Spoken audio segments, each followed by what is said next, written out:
Detached home prices are on the rise. Now, it's really good to see an uptick in pricing this month, but does that mean that 2023 is going to be another year of growth? Well, let's find out. Hello, my name is Adam Fyfe, your Calgary Realtor.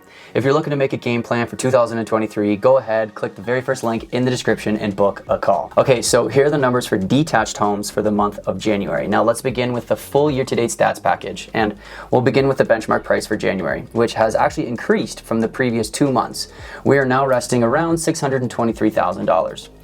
Sales in the sector were a little bit low, only 561. It's actually been the lowest that we've seen in the past year.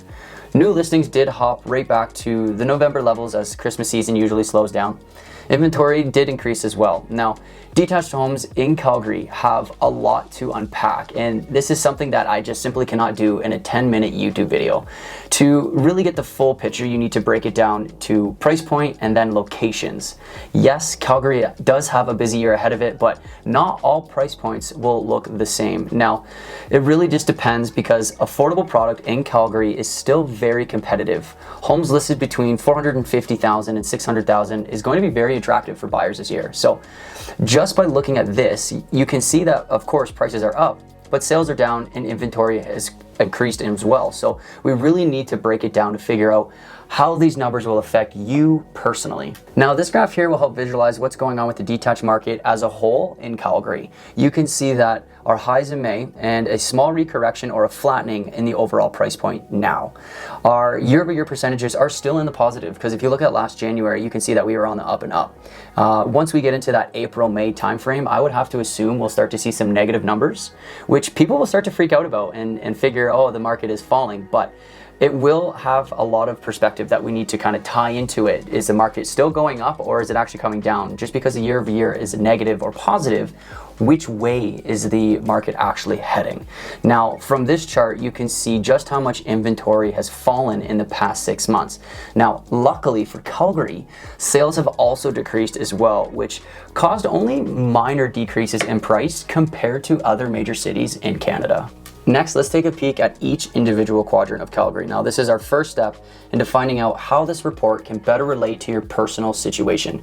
From there, you would look at a few neighboring communities and start to get the full picture to utilize this data to your advantage when you start to get into the real estate market. Now, right away, for those of you who follow the channel, you'll see that the sales to new listing ratio have dropped quite a bit from last month. And I would assume that this is because many of the new listings that came to the market were in the last 2 weeks of the month, which means that there could be an opportunity for those listings to be conditionally sold, and they haven't actually sold yet due to the condition period being an average of about 10 days. And next month, I would have to guess that the sales to new listing ratio will actually increase a little bit. Now, months of supply is pretty tricky to talk about right now. The lack of new listings in the past couple of months has caused an uptick in this column.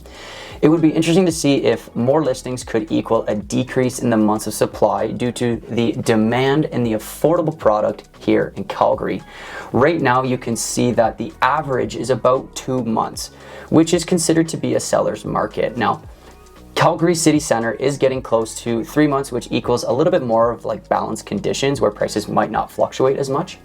And if you take a peek at Calgary Southeast, you can see that they have the highest amount of demand with the lowest amount of months of supply.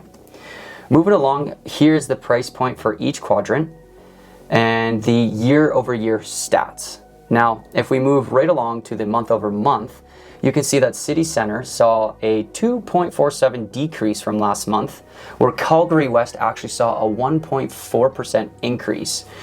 You really do need to pick and choose which quadrant you want to follow and then follow it on a monthly basis to get a full picture of what's going on for each individual quadrant of Calgary, because decrease and increases, those are pretty big differences. Now, lastly, what I'm going to do is something a little different, and I'm going to try to power through a couple of graphs. First, let's take a peek at total sales by price point. Now, this will showcase which price points are in most demand currently. Now, this is just a highlight with not a lot of context about location, but from the graph, you can see that the $500,000 to $600,000 price point is the most popular, with $400,000 to $700,000 price points following suit. Now, this is a year-to-date graph, and if you look at the yellow bars from last year, you can see that there were a double amount of sales compared to January of this year. Now, the next graph here is the new listings historical average. You can see that we are very low for the month of January. There is a lot of demand, but not enough new listings to keep up, which is kind of keeping our prices a little bit elevated. Now, next is the price change percentages, and this is quite interesting. You can see that 2018, 19, 20, and 2021 were all decreasing years with under 0% growth, where 2021 had massive growth. In 2022, we really started to see things settle down, but there was still a lot of positives in that market. And finally, the price changes themselves. Now, for detached homes, again, in 2018, 19, 20, and 2021, we were relatively flat with massive increases in 2022, 2021 with minor dips in 2022. So just to kind of give you some context of what the market was like over the past 5 years to help make decisions for those investors or long-term people who are kind of getting into the market now compared to last year. So what will 2023 have in store? Well, you got to subscribe to find out. Personally, I believe that Calgary will have yet another busy year, especially in that $400,000 to $600,000 price point. If you want to dive into the 2023 strategy, please make sure to book a call. Make sure to comment, share, and subscribe to this high quality insight, and I'll see you on the next one. Peace.